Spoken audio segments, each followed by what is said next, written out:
I've always had my studio in my living space because I've always lived in these sort of warehouses. It's connected to my house, which is also really interesting in terms of focusing.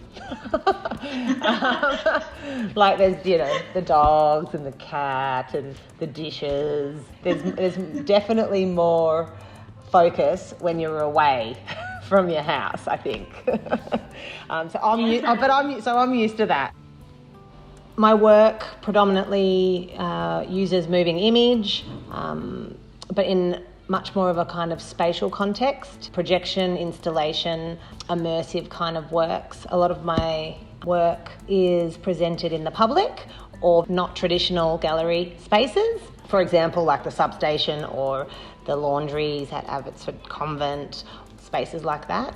When lockdown kind of started, it was really interesting. I had a very busy year with different commissions and different programs that I was doing with youth, major exhibitions, and projects after project after project was being cancelled and or postponed or on hold or whatever.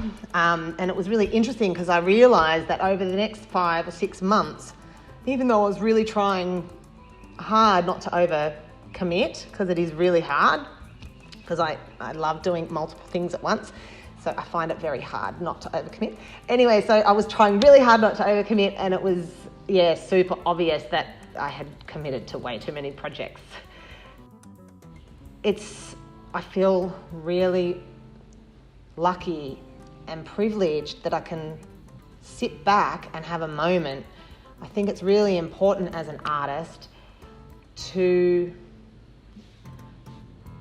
be really busy, yes, but be motivated and push and do 1,000 things and get your work out there and, all that sort of stuff. But I also think it's really important to have time for reflection, like research and development, but also reflection. It's so, it's not very often that you actually do reflect on your work.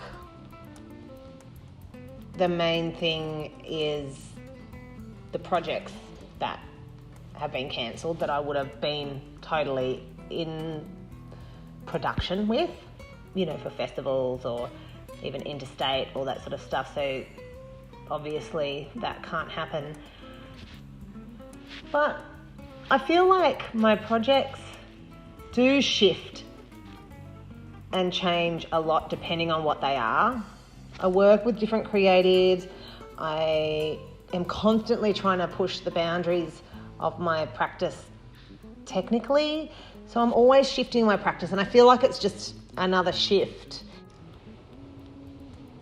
I suppose the major theme that has run through my entire practice has been this idea of impermanence, looking at the impermanence of life. So, for example, death and mortality, looking at a lot of my works, my older works were looking at even emotional responses to dealing with death or exploring ideas of the otherworldly or what happens after you die. And my work over the last 8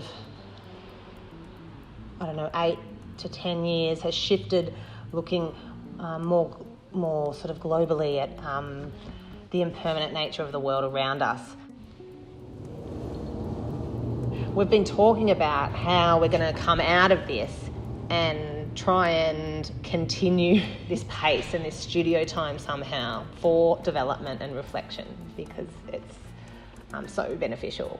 It's a really important time for creatives to be working, to be creating, to be commenting on these larger issues.